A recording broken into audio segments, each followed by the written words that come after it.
Muy buenas con todos. En esta oportunidad vamos a realizar el análisis teórico del presente circuito y se puede apreciar que nos brindan dos tablas. En la primera tabla nos dan el valor de la corriente en cada una de las resistencias. Tenemos la corriente I1, que es eh, esta, y nos dicen que es 250 microamperios, y así en cada una de las resistencias, ¿no? También en la segunda tabla nos indican la caída de tensión en cada una de las resistencias. Como podemos ver, el voltaje 1 es igual a la corriente que pasa, que es I1 por la resistencia, ¿no? En este caso, ese voltaje es 2,5 voltios. Entonces, aquí, como podemos apreciar previamente, nos dan todos estos valores, ¿no? Entonces, lo que vamos a hacer es corroborarlo. Y para ello vamos a hacer el análisis teórico.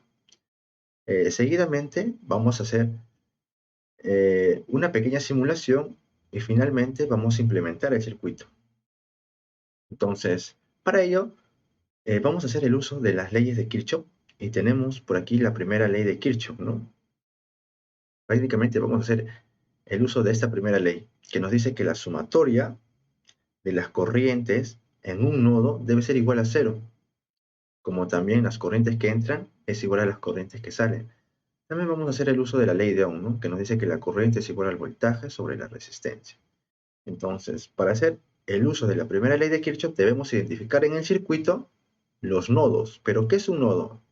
El nodo es un punto en común, en este caso, que tienen las resistencias, ¿no? Por ejemplo, R1, la resistencia R1, la resistencia R2 y la resistencia R3 y 4 tienen como punto en común, a la cual vamos a llamar el nodo A, ¿no? Este es el punto en común. Ahora, posteriormente vamos a identificar si existe otro punto en común. En este caso vemos que se nos muestra el nodo B, ¿no? ¿Por qué es un punto en común? Porque vemos que por aquí está la corriente de la resistencia R3, la corriente de la resistencia R4 y la corriente de la resistencia R5. Otro punto en común vemos que es el siguiente, ¿no? Este punto es lo mismo que este y este punto. Entonces, a este punto, como es a la salida de la fuente de alimentación, lo vamos a llamar punto de referencia. Aquí va a haber 0 voltios. Entonces, eh, también hay que identificar el sentido de las corrientes, ¿no? Por ejemplo, en el nodo A vemos que la corriente I1 entra. ¿Y por qué sabemos que entra? Por el sentido de la flechita, ¿no? Va hacia el nodo. Mientras que la corriente I2, la corriente I3 e I4 salen del nodo. Entonces, para hacer el uso de la sumatoria de corrientes en uno es igual a cero, debemos hacer que el sentido de la corriente sea en la misma, ¿no? O bien salen, como es I2, I3, I4, o bien entran, como es la corriente I1, ¿no? Que está entrando. En este caso, vamos a hacer que la corriente I1 salga del nodo A.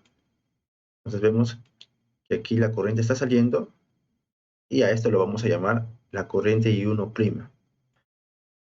Sabemos, ¿no? Como mencioné, la corriente es igual al voltaje entre la resistencia. Entonces, de este nodo, la dirección de la corriente es la siguiente, ¿no? Va a pasar por la resistencia, luego va a pasar por la fuente de alimentación, que es de 5 voltios, y aquí vemos que se aprecia una caída de tensión porque viene de más a menos,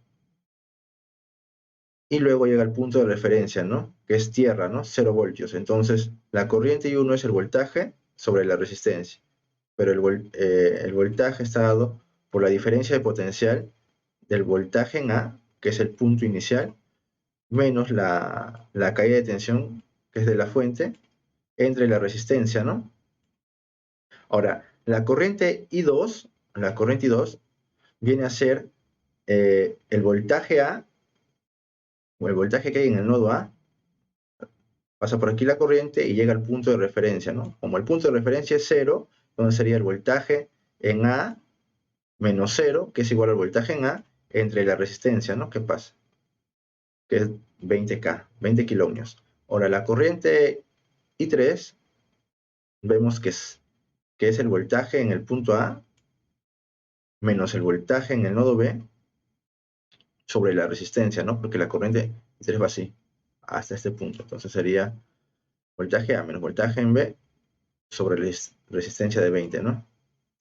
Y por último tenemos, y aquí está, ¿no? Y por último tenemos la corriente I4, que es igual, ¿no? Que la corriente I3, ¿no? El voltaje en A menos el voltaje en B sobre la resistencia, ¿no? En este caso es lo mismo porque tienen el mismo valor, ¿no? La resistencia tiene el mismo valor.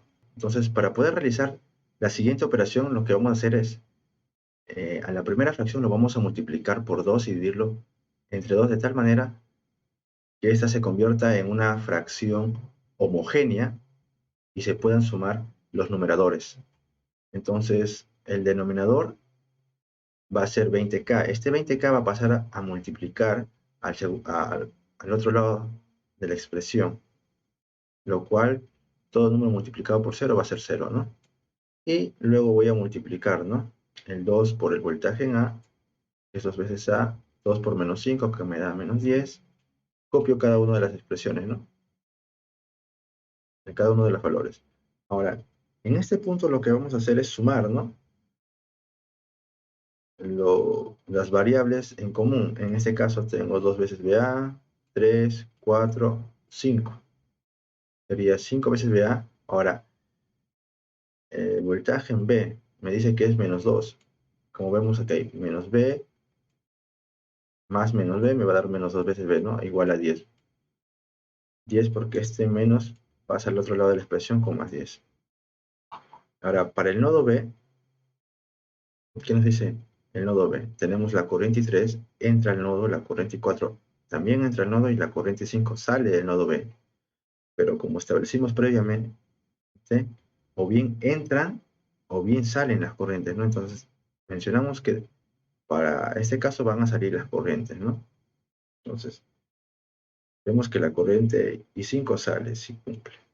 La corriente I3 debe salir del nodo B, entonces vamos a cambiar de dirección de la corriente, ¿no?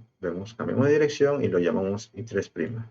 Igual, en la corriente I4 cambiamos de dirección y lo llamamos I4'. Entonces, la sumatoria de la corriente I3', I4' más I5 debe ser igual a 0.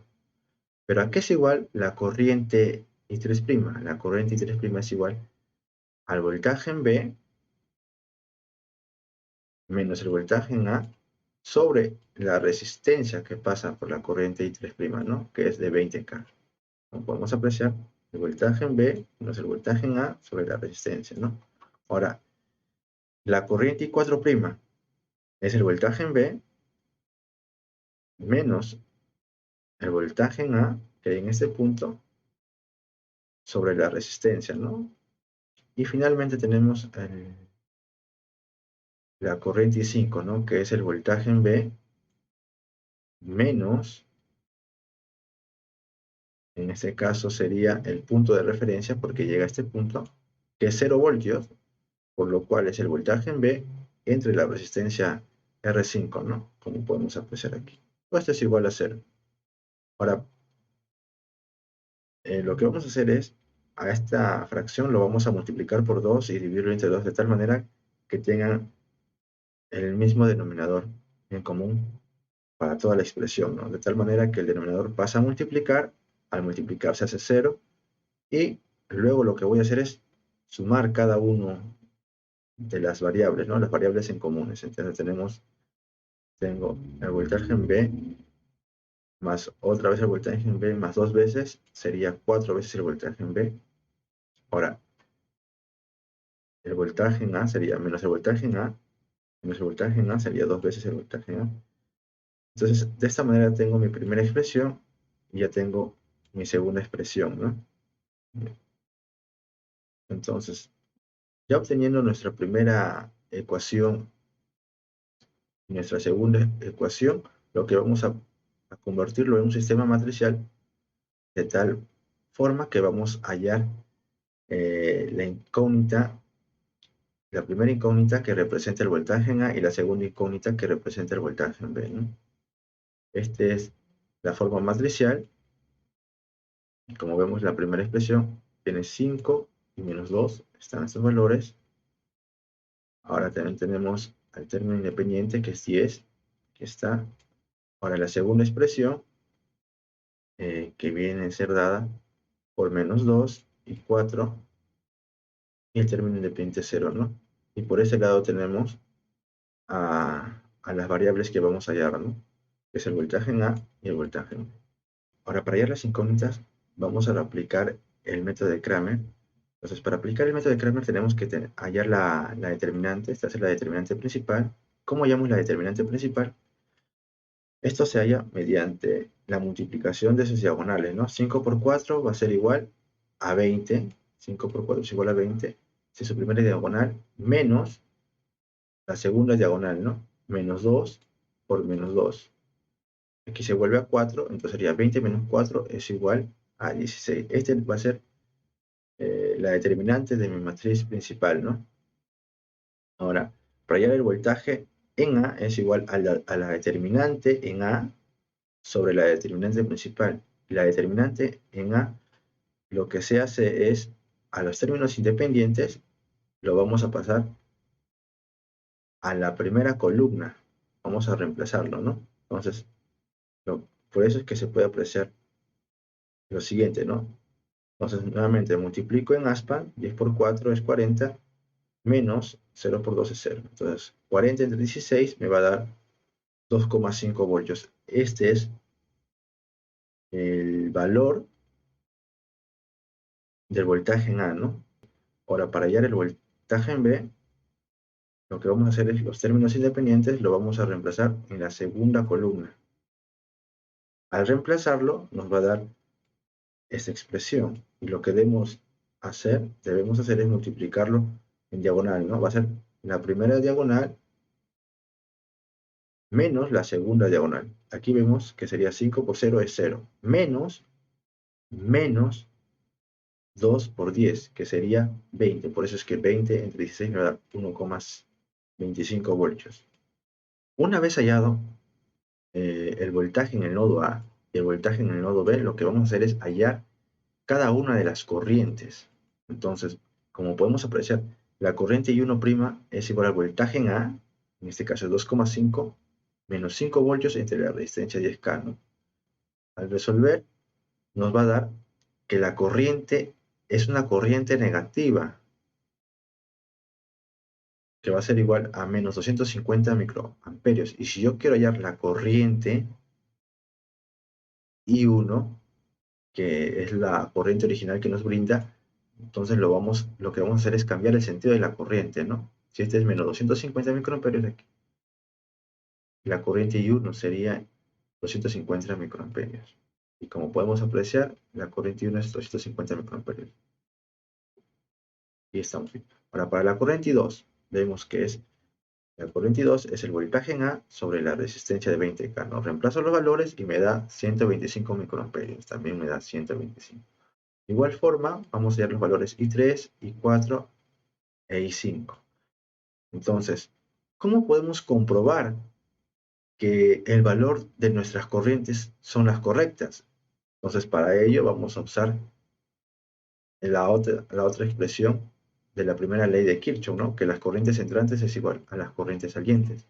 Entonces, como vemos, en el primer nodo, la corriente I1 entra al nodo, mientras que la corriente I2, la corriente I3 y la corriente I4 salen del nodo A.